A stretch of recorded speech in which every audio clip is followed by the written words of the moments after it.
Hi guys, this is Mark from MaYaN, and you're listening to BODS Mayhem Hour. Welcome to BODS Mayhem Hour, your source for all hard rock, heavy metal, new metal, alternative, punk, horror punk, hardcore, rock, and all local bands, with your host, John the Bod, a.k.a. the Bodfather. Hey everybody, welcome to BODS Mayhem Hour. I'm your host, John the Bod, a.k.a. the Bodfather, and as always, I'm bringing you guys awesome interviews. Today, it is an honor and privilege to have Mr. Mark Jansen. He's the guitarist and vocalist of MaYaN, and formerly of Epica and After Forever. September 21st, MaYaN, the 10-piece band, yes, 10-piece band, will release their third studio album entitled, I hope I pronounced this right, Dhyana, via Nuclear Blast. And we're going to be talking to Mark about that. So, how's it going, man? I'm doing well. Thank you. Not a problem. How are you? I'm doing good. Glad to have you on the show, man. Yeah, I'm happy to be here. So, this is crazy, and I think this is cool of what you guys are doing. You guys worked with the city of Prague Philharmonic Orchestra, who's known for their work in cinematic features such as Star Wars Saga and Hannibal. How was it like working with this group on this album with you guys? Yeah, that indeed all these big names work with this orchestra. So when we were deciding with which orchestra we wanted to work, this was our number one choice. Then we had to look for availability that because there was not so much time before the deadline. Mm-hmm. They luckily had 2 dates available. So we could make it happen just in time, and due to the help also of our fans who were funding that we were able to record with the orchestra, and so in the end it worked like it was like a puzzle. It fit like a puzzle, and our album was ready on the day it had to be ready. Yeah, and plus, when did you guys decide? Hey, we want to add another level to this album. We want to go another step further. And plus adding an orchestra to this. What led you guys to do this? Yeah, we were sitting together and we were discussing what things can we do better compared to the first 2 albums. And then we were talking about the production, we were talking about the mix, but we were also talking about an orchestra, because I had the experience with Epica that when you work with a real orchestra, things sound really better. And then some guy said, yeah, but an orchestra, we simply cannot afford it. It would be awesome. Everybody said from the beginning, it would be awesome, but we cannot afford it. But then I said, there must be ways to make it work. And then we came up with that Indiegogo campaign idea, which was a lot more work than we were expecting. But I'm happy and glad we did it, because in the end, we reached our goal and we were able to record with the orchestra. But it started with that discussing in the beginning, what can we do better to make this third album going a step up? A lot of metal bands traditionally are scared to touch an orchestra, on their albums and stuff. And I think that's cool that you guys stepped out of your box to do this. Yeah, I don't know why they are scared. Probably because of the amount of work because you have to write scores, you have to go there, record it. Then the mixing process takes longer. And it takes, it costs quite some money. So that's, I think, the reasons why bands are afraid and choose for samples instead. But still, when you have the real thing, then it's still always better than samples. Even though samples nowadays are pretty good, when it's being played by humans, it's the real thing. It's better. Are you shocked you guys got a lot of support for the album through the crowdfunding Indiegogo? Are you shocked you got a lot of support from the fans on this? Yeah, if we would have not, if we thought we would not be able to make it, we would have not started it. So we thought it was possible, but then in the end, when you reach the goal, it's still a fantastic feeling that because when you started, you have no idea how many people are going to support you. And we just thought if we work hard on it, we tell them this story that what we have in mind. We thought that people would enjoy it, and it did happen. But you simply never know up front how it's going to be. That's very true. It's kind of a scary, taboo kind of thing to do the crowdfunding, because you don't know how many backers you're going to get, and plus some fans kind of, stay away from that, but there's a lot of perks. If people don't understand this, you get perks for helping these bands out. Yeah, and indeed, many bands stay away from it, and some say even bands should not do it. But I always say why bands should not do it, because if it's done the right way, yep. and if it's done with the right intentions, then it's you get wonderful results. Of course, there's some examples of bands who did it and then they didn't deliver the goodies to the people. That's really sad. And there's also bands who do it and they didn't reach their goal, and then they look like fools. But that's also not like that. Everybody can try it and not make it to the goal, and still nobody is a fool. It's just some things you make and sometimes you don't make it. That's life. Out of all the songs, Mark, on this album, what was it for you guys to want "The Rhythm of Freedom" to be the first single on this album? Yeah, we were discussing, and with every song you have some advantages and disadvantages. So we decided in the end just to pick the first song of the album. That's also the first song that people are gonna hear when they play the album. So we thought this song starts also with the orchestra. So let's just take the first song where you hear the orchestra in full force in the beginning already, and that probably works well for being the first single, because that's, like I said, anyway, the first thing people are going to hear in the future when the album is out. What's impressed you the most about making the new album, Dhyana? What's caught your eye about, if anything, possible, man? Because I know placing the orchestra and getting time to do all the recording, that has to be pretty impressive. Yeah, so probably that was the biggest thing, because Jack and producer Joost, they flew to Prague to really be there. I would have loved to be there too, but I didn't want to raise the cost that was already high enough. Mm-hmm. So we just sent the two guys that really had to be there, and they said, it was amazing that when you hear all those melodies coming alive, and that's just a magic moment. So I'm also a bit sad, of course, that I couldn't be there, but it was the most realistic thing to do it this way. And when you hear then the mix and it comes all together, then even if I was not there, that I got goosebumps, and I still feel it. Could you see yourself in this band working with the orchestra again, possibly? Yes, definitely, and hopefully that's another dream. Hopefully we can do a live show with the orchestra, and that's another dream. But dreams are there to start as a dream, and sooner or later to try to realize it. So let's hope so. Now you mentioned this is produced by Joost. How was working with him, and did he push you guys on this or anything like that, possibly? He pushes only when it's necessary in a positive way. So you never get the feeling that he pushes you into something that you don't want to do. It's a guy that knows exactly what's right to do for a band. He's also working on a tight schedule. So when you work with him, you have to go with his schedule. He presents the schedule, and then there's no way of escaping that schedule. So. But I know it to work with him, and I love that side of him, because he keeps the overview and he makes sure that every step is finished in time. And like I said, for me that works great, because I'm a quite a messy guy. When I don't have a strict schedule, I always finish too late with things. I arrive too late, I finish too late, and record companies, they are not happy with that. But the thing is, the thing it is though, Mark, you got there. That's the main thing. It's like, I'm here. We got there. But Joost guy, he's not only good with that. He also is a good producer. He's a good musician, and everything what a good producer needs to have is in that guy.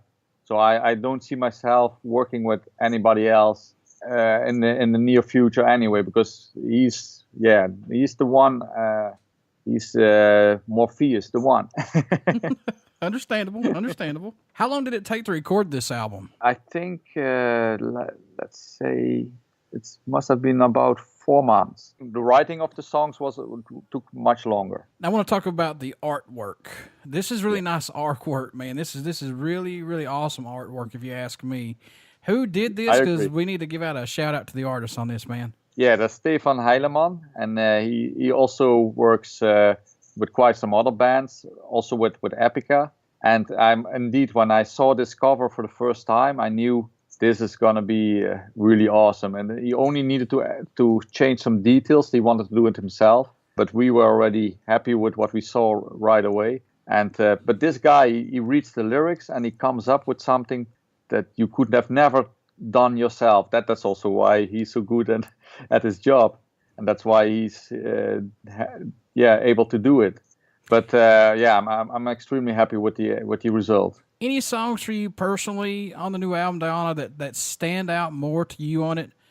Possibly. I mean, I know these are like picking your favorite art collectible or, music or whatever, but are there any songs on here that stand out for you possibly? Yeah, there's the Dhyana song is the ballad of the album. It's a song that I wrote when I was on tour with Epica in the tour bus. So that I was in a driving tour bus. I was with my laptop in the back lounge of the tour bus, and I was playing on the guitar. And so it's really funny how that song was created. So in the back of a driving bus, but there was a lot of inspiration that evening, and I wrote it in one evening, and I didn't have to change anything anymore. That doesn't happen often, but when it happens, then I know it's something good. Yeah. And it became a key point on the album, even though it's the ballad that's usually not being picked by bands as being their album title, but it felt good doing it, and it became the album title. And that's the thing, man. Inspiration can spark anywhere. Don't mean if you're in the back of the bus, on the toilet. It doesn't matter where you're at. It can happen everywhere, yeah. How much growth musically have you seen yourself and this band go through from the last album up to this album? Or has it just been more of a personal growth for each of you guys? Yeah, I think for each of us. And we know that this album is going to be a very important one. And because now we have 1 year ahead where we can do a lot of touring, because Epica takes a little break. So we have, for the first time in our career, a year time to do whatever we want. So everybody knew this is now a very important album for us for that reason. So everybody was so motivated. In the past, everybody was motivated too, but there was the feeling that there was something extra going on in everybody. And that's something you cannot really describe. But everybody was so into it and trying to push their own boundaries and to make this album giving the best sound and best possible songs. So yeah, I think we got the maximum out of it, and now we will have to let it go. We have to release it. We cannot change anything anymore. It's also not necessary. It feels good like this, so now let it go. Let it come to the people. Let it take flight. There you go, folks. Yeah. Do you do anything differently during the writing and recording process to help keep your mind fresh and open, to not let the music get stale, and just keep your mind open and fresh to do new things and go that extra outlet or boundary that you need to go to? Yeah, the thing what we did different was that there was more interaction between all the band members. In the past, it was mainly Jacques, Frank, and I writing the music, and this time there was much more interaction with all the other members, and also the vocalist wrote more of their own vocal lines than ever before. So I think that everybody has now put something of him or herself in the album. And in the past, it was more like Jacques, Frank, and I, our project. Now it's really a true band. And also that was the feeling that we had in the studio. So do you see that, you doing it that way and having the other members collaborate on this, do you see this band getting stronger that way? Yeah, I definitely think that. And also the tour that we did a couple of months ago, we did for the first time a European tour together with Leaves Eyes. And that tour I noticed that was with some guys we were for the first time on a tour, like with Roel, the bass player, and that really created some kind of new friendship that we didn't have before. Before we were good colleagues, but now there was this friendship, and we had a hell lot of fun on the tour. There was one period of like 4 days where we had no shows, but we were stuck in Munich. Then you can do two things: or be sad that you're stuck in Munich because there was some shows cancelled, or you can have a good time with each other. And we decided to have the second option. So we had a great time with each other, and I think that even the cancelled shows made it possible to get to know each other even better. And that created something that helped us with recording this album. What can fans expect at a show from MaYaN who have not got to see you guys live as of yet? What we always hear from people that come to our shows is that what they like the most is the fun what we have on stage. So I think that must be our strong point, that people see that we are so much enjoying what we're doing. We're living in the digital era of recording albums to get music out quicker, and plus social media to reach out to more fans with that. Do you like this, man, to get music out quicker and plus reach out to more fans across the ocean who have not got to hear you guys possibly as of yet? Yeah, I'm taking with the social media, it has pros and cons, but every time period in the history of music had its advantages and disadvantages. You just have to make the best use of the current time. So things like album sales that will never be like in the past because of the digital era, but you can be sad about it or take the advantages out of it. And now you reach many more people than in the past would have been possible. So for me, it's also very important to reach people. So bands might be earning less money nowadays, but more people hear your music. And in the end, musicians, at least me, and I think most musicians, make music for the people, that people are happy. As many people as possible can enjoy your music. Mm-hmm. And I think that's, after all, the most important thing. And we can make a living with Epica from music. So I reached my goal already. And if we can also do that with MaYaN, especially for the other guys, that we can also make a living from it, that would be even better.